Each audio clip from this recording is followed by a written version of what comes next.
Resid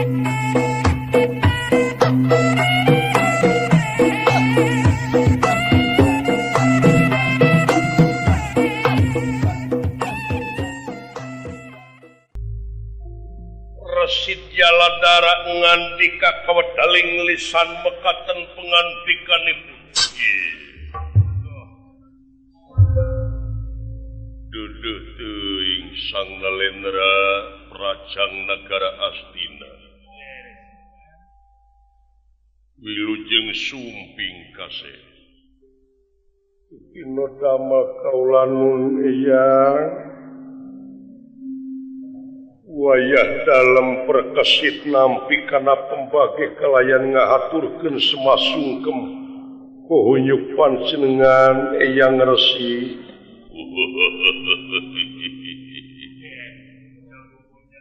Ditarima kasih. Pujastuti hidap kudua leungeun kensa katuhu simpen pelungi ati pundi hing mastaka. Kalih nati eta maksud nyangakeun panglayat eyang. Nuhun kasih. Sajabi nati kitu bade munut tulung kalayan munut kamandang jelaran kejadian di negara Astina dina waktos ayeuna teh diduga-duga bakal aya kejadian anu prihatin model kieu. Kejadian naon? Numawi usir dayeuh dina waktos ayeuna teh parantos aya nu ngawasa seueur walad dia balad tamtama anu jadi korban seueur prajurit anu mati rakyat anu kacacanak cilaka seueur murang kalih anu mati serangan di nagara Pringgandani anu dina waktos ayeuna parantos aya di pusir dayeuh kaulanun. Gen. Soal eta heulana ari ieu teh pun lanceuk Kakang Bang Kaca amuing-amuingna ieu panon kaharep kasep. Waduh. Ejang wajah dalam Bambang Kaca nampi kana pembagi kalayan ngahaturkeun semasungkem kuhunyuk panjenengan pangresa eyang Resi ditampi nuhun bageur. Kalih nati eta nyangakeun panglayat.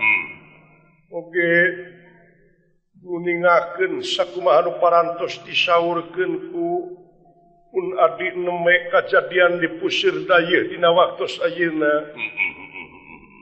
Ke. Hari itu yang kewok di juru saha. Kaharep ka Uyut, kapayun Uyut. Aduh aya anakku.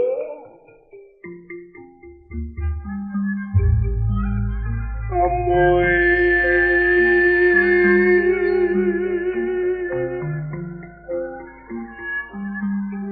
Nampi repunukun laksa ketih kabingahan kana naon rupi ka pembagi. Aya kene haleuangna.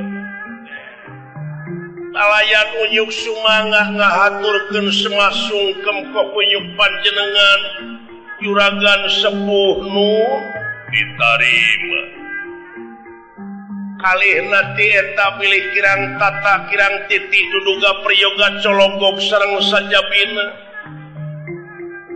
Maklum ciri sabumi cara sadesa jawadah tutung wiridna sacarana.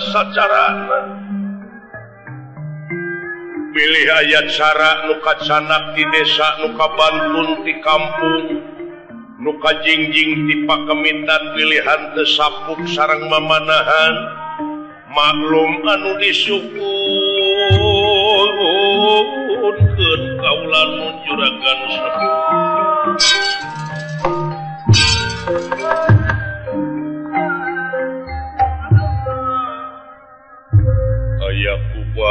aja eta aki-aki jag-jag kene.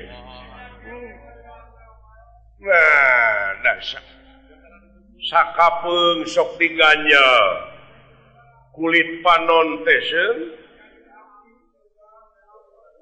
ari hoyong ninggal kaayaan alam teh ayeuna kalarasan nuju eta ieu panon teh kulan nuju bengras nuhun asa kuwararaas teuing Semar bray weh lalampahan baheula waktu dulur-dulur kaula harirup keneh boh Pandawa boh Kurawa ayana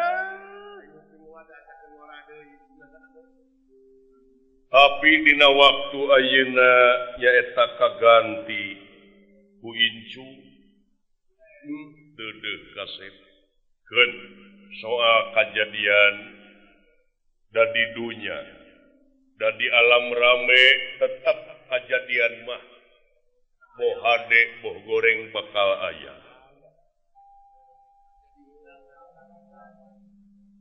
ngan urangna di dieu cing emut kana saur sepuh yen urang teh kudu iman kana papasten hade jeung goreng leres saban-saban robah mangsa ganti wansi ilang bulan kurunyung tahun sok mindeng kabanungan manusia sanajan ngalamun salaput umur kahayang patema-tema karep hanteureuh angin kadar ti pangeran nu bakal karasa jeung karadapan seperti nu karanapan ayeuna ku urang sararea. Leres. Yen manusia nu hirup di alam dunia bakal pinangih jeung poe akhir anu nganung harti poe pamungkas raga ditinggal ke nyawa nya maot pinggaraneunana.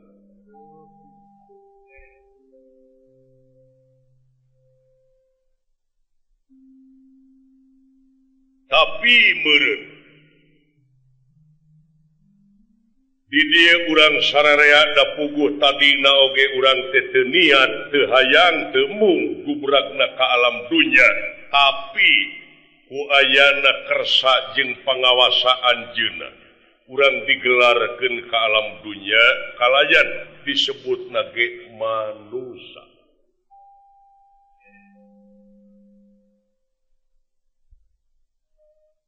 ana seug dipikir dibulak-balik dipapai dirasa-rasa geuning manusia gelarna ka alam dunya teh ngabogaan pancen pikeun ngabdi ka anjeunna moal pati-pati pangeran ngayakeun jin jeung manusia lian ti pikeun ngabdi eueuh samenit oge pikeun nyengcang tina eta pengabdian aing ngabdi kanu kagungan teh nyaeta migawe pagawean anu eta pagawean teh luyu jeung parentahna jeung eta pagawean teh bakal ngahasilkeun salametna lahir jeung salametna batin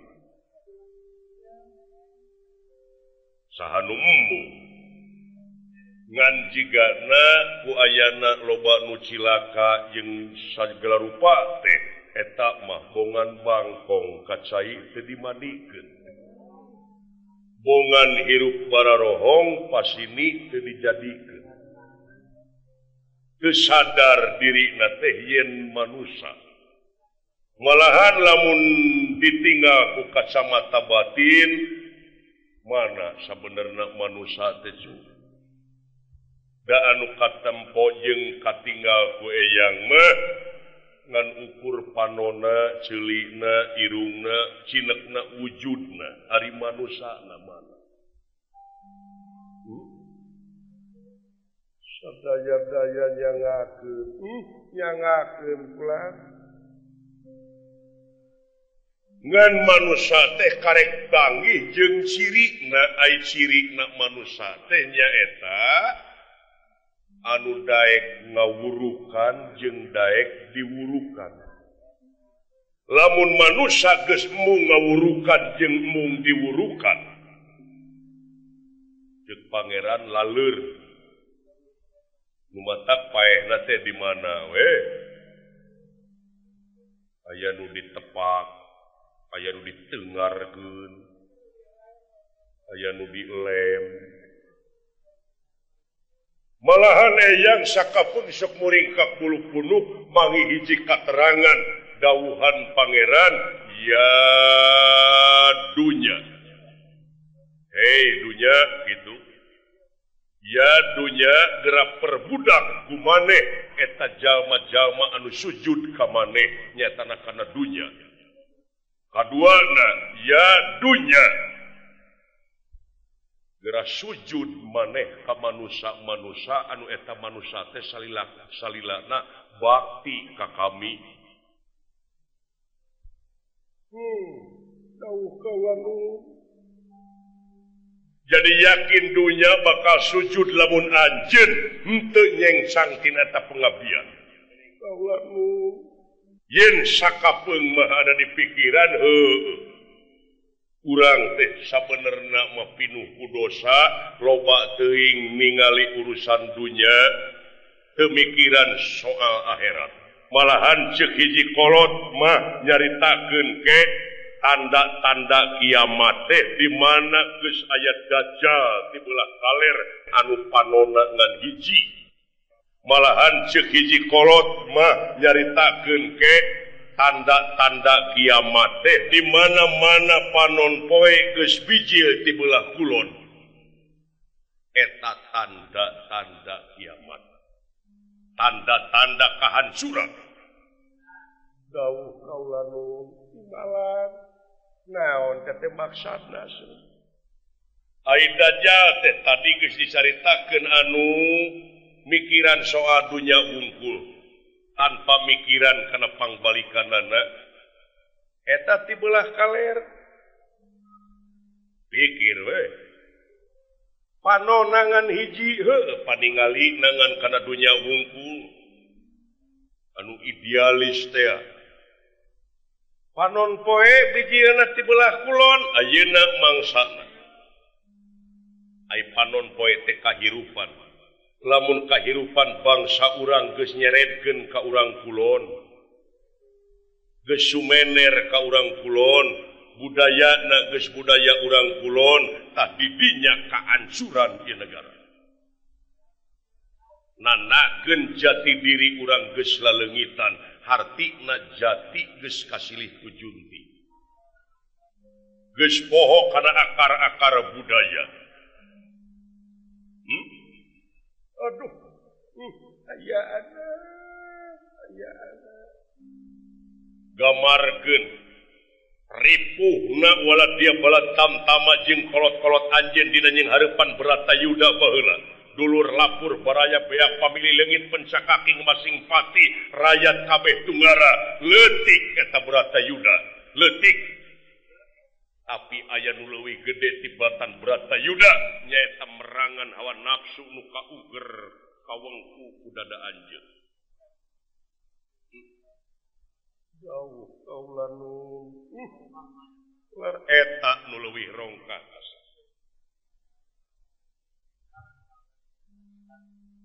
Kari-kari ayeuna urang sarerea diconongkeun wae kana urusan dunya.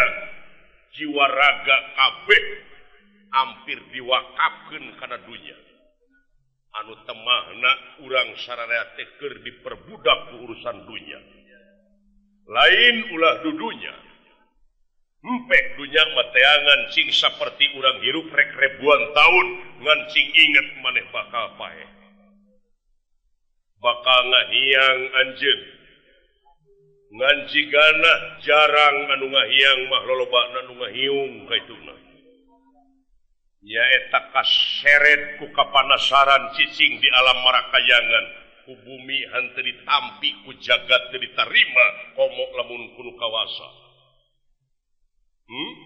Dauh kaula nu contoh di negara Astina baheula dirajaan ku Prabu Duryodana wa hidup eyang hidup anu salilana kapepene ku urusan dunya hawak biadab murka jeung sajabana digugulung anu jadi waki-waki rakyat teh dulur-dulurna Citrayuda, Citrasoma, Citraksa, Citraksi jeung sajabana kabeh waki-waki rakyatna teh dulur-dulurna Suyudana anu akhirna kumaha di mana aya laporan pertanggungan jawab raja teh dijieun objek ku maranehna birokrasi awut-awutan unggal poe puseur dayeuh pinuh ku jalma anu nemongkeun rasa kaprihatinanna nu demo jeung sajabana tah eta teh mangrupakeun contoh keur ayeuna urang nu paneuri baheula pisan dina zaman Ramayana aya hiji raja gagah perkasa pinuh ilmu jemar ku para sakti mandraguna ngaranna Rahwana ngabogaan ajian Dasamuka Pancasona rawa rontek hirup sakama-kama ngalajur hawa nafsuna kumaha ansur lebur papan karitulis di dieu cing jadi gambaran mana sakti teh mana gagah teh mana kawasa teh pikirkeun deui ku araranjeun sararea sanajan anjeun pangkat raja sarua tuh jeung tukang beca di mana geus dikubur mah hakaneun cacing maneh sanajan ku pangeran dibeda-beda manusia tapi aya nu sarwana nyaeta dipayuneun anjeunna mah rekep deng-deng papak sarua teu aya cacah teu aya menak teu nu kasep teu nu goreng patut teu nini-nini teu aki-aki teu rakyat teu pamimpin teu nu beunghar teu nu miskin yen aya anu sarwana nyata dipayuneun anjeunna moal bisa naon-naon dauh timbalan kaula nu kanu matak dina waktu ayeuna saha atuh jelema anu bisa sanajan ngabogaan tekad manehna hayang numpes kajahatan hayang numpes kagorengan moal bisa sabab eta geus kun payakun geus jadi hade jeung goreng teh paling-paling manusia mah usaha ikhtiar pikeun ngaleutikeun ruang lingkup kajahatan saheulaanan tah dina diri anjeun hade sing inget dina diri anjeun sok balikan deui kana asal maneh yen dilahirkeunana ka alam dunya teh maneh teh kaayaan bersih leres timalan gede dina bersih eta teh naha atuh kasep Bapak tani melakeun pare nu dipelakeun mah pare tapi nu heula jadi mah bebeluk jeung jukut nepi ka maneh disakolakeun dipasantrenkeun naon eta teh melakan kahadean tapi kade aya nu jadi tanpa dipelak dina batin maneh naon sirik pidik jaya kaniaya iren panasten dudupak lurumpak ngupat simuat ujug ria takabur nyaci maki siksik melik teu kaopan teu payaan pedit muntangul buraung bedegong jeung sajabana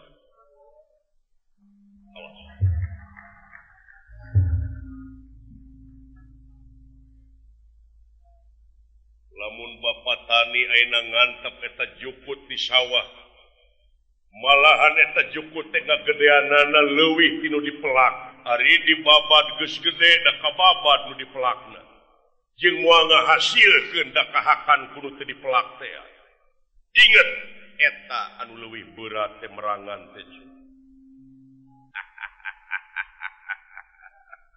naon aki henteu teras kaharti teh kahartos iya ade ulah bul aya nu jadi tanpa dipelak dina batin maneh kade eta kade Nabi Musa baheula hayang guguru ka Nabi Hidir nutur-nutur Nabi Hidir eta anu rek diguruan teh lelempangan panggih jeung budak jekuk di paehan saha teh saha Nabi Hidir maehan budak nah aya nabi kitu aya parahu dek mentas geus pinuh muatanana dibocorkeun atuh kapalna ngalalap muatanana ngagara rajeng deui jadi Nabi Hidir mah nemongkeun ngamuridkeun teh ku cara akhlak tapi manehna anjeunna ma'rifat apal nepi ka jadi ilmu naon sababna maehan budak sabab yakin eta budak geus gedena bakal maehan indungna bakal asup ka neraka eta budak lamun teu ayeuna dipaehan jadi pangna dipaehan ayeuna teh abus ka sawarga ta budak teh dupi eta kapal dibocoran kapal dibocoran yakin Nabi Hidir apal yen eta kapal bakal tilelep di tengah mending di sisi jadi muatanana gegara lajeng tapi cing inget aya nu leuwih jero tibatan eta dongeng naon jiwa maneh eta geura paehan laku bubudakeun genti ku kedewasaan sabab lamun ajeun bubudakeun keneh tilelep ke hareup segala hayang dibere segala hayang itu hayang ieu tek-tek beungik teu kuat dengan menta jeung menta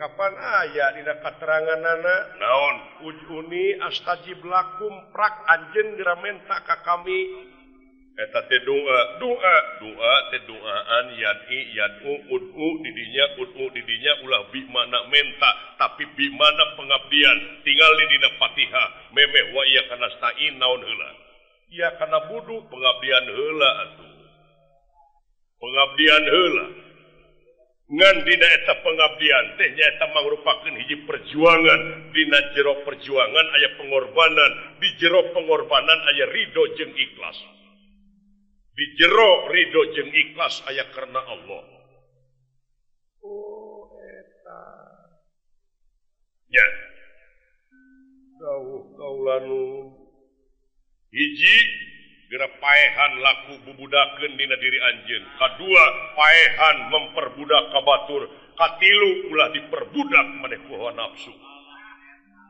genti ku kadewasaan dupi eta kapal dibocoran eta muatan dina diri maneh geura turun-turunkeun sirik midik jail kaniaya teh sabab lamun teu diturunkeun ayeuna tilalap sia di neraka di ayeuna turun-turunkeun tah aduh nuhun kaulanu sing apa atuh kana jati diri sing apa kana tauhid na ngaji teh ieu mah ngaji ti leutik masantren ti lelemet maca Quran ti bubudak sorok nahu teu kaliwat tapi hirup teu akur jeung batur dengki terus nu kitu hirupna teh beda ti meri ari mandi unggal poe hanyirna ka bawah modar nu kitu yang lain asa ku kagagas teh asa tuaas oh nyata wararaan lain jeung surikeun sia dumeh aing kasep nya oh nyata anu dipikir dibulak-balik naon ai tepang sareng kasepuhan teh bray dunungan-dunungan anu geus kaliwat kabayangkeun pisan juragan Arjuna Suwargi anu kacida inget wae mah dewek mah kaja Raden Gatot Kaca unga panggih dewek keur susah keur leumpang la naon kesang laat leet teh sirorot di luhur teh gejelig wala kadewek teu boga duit sia nya cekengnya juragan Gatot mode pau uruk mana gitu marukana Datara di penta anjeunna mah ngarti. Ngarti anjeunna mah lamun nitah ka dewe. Tah, ongkosna heulakeun ayeuna. Lamun nitah tah. Bisi kurang keneng ke, tenang we lah aya keneh. Santi Pak Taufik Faturrahman. Santi Pak Haji Sidik. Nya Pak Ulis Mimin. Baru kana teu bala lagur. Sek. Goblok sia. Suga teu aya nu kurikulum. Lamaina kajejak. Nyeukseun tu si anjing.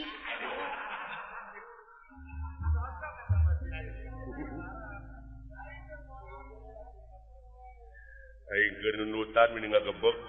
Ngagebek kumaha Kang? Sida wala ngajejek anjing. Ya.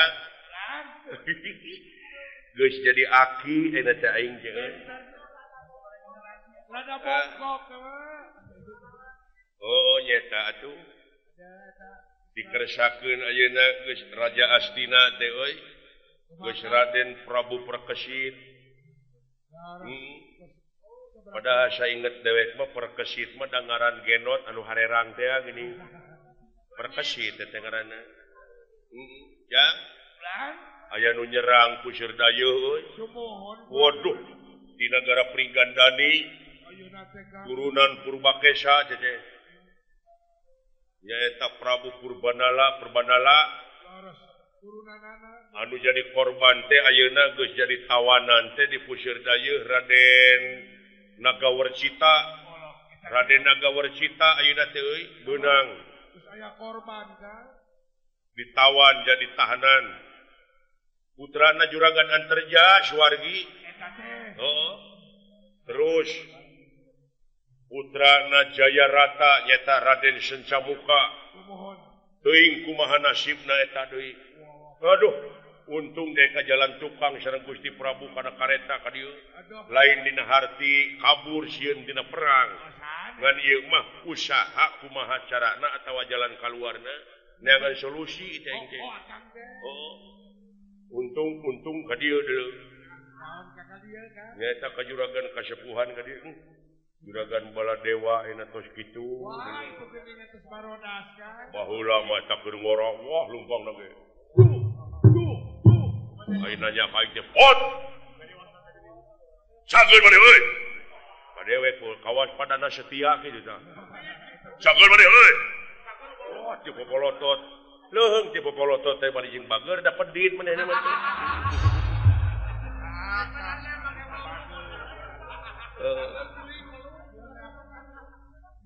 Aduh, yang ngampire bunuhun laksa ketika bingahan mugia jadi jimat parepeh kang wayah dalem eta kasauran kaulanun itu kasih ya daun nah asyak warara asli jadi yakin di lebadi eueuh deui sara urang saradea pek niatan dina hate niatan pangleutikna ibadah teh nyaeta nyingkahkeun beling di tengah jalan terus hade loba kahadean terus sok balapkeun lain jeung batur balap kahadean teh dina diri sorangan aya jorojoy ngewa heulakeun kanyaah aya jorojoy pedit heulaan ku bageut sakitu laras kaulanu tah ayeuna soal nagara aya nu nyerang pangeran moarek dolim ka makhlukna cing inget apan anjeun percaya yen anjeun teh nu kagungan welas jeung asih asa gemlengkeun ne ka anjeunna mangga pasti bakal aya hiji jalan kaluarna sok tekadan ti ayeuna timalan kaulanu urang sami menekung ka nu maha agung mujabrata ka yang masukna nah da sadayana oge parantos eta sadayana ge bodoh di mana-mana oge nanging teu mati we. Oh, da doa na atuh da ditarget meureun. Ditarget kumaha? Lamun ngadoa ka pangeran ulah ditarget. Ieu mah rajin ngadoa ka pangeran nyun Gusti dume jelema sangsara. Cing atuh ka abdi teh kabuli ojek. Ulah ditarget kumaha lamun pangeran dek merebus. Koleres.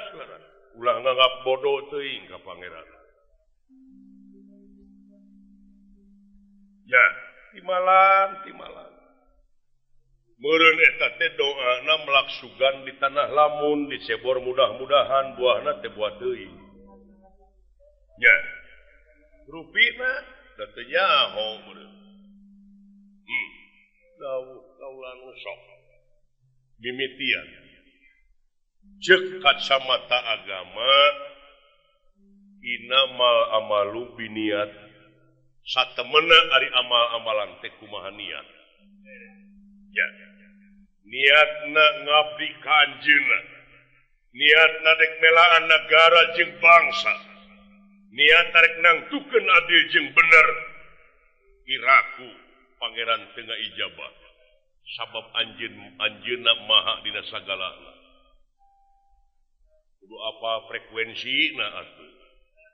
Dari gelombang Rohman, Rohim, Jabar, Kohar, Pek, mana gelombang nu rek dituju ku anjeun. Asa tepat bakal aya jawaban. Laras.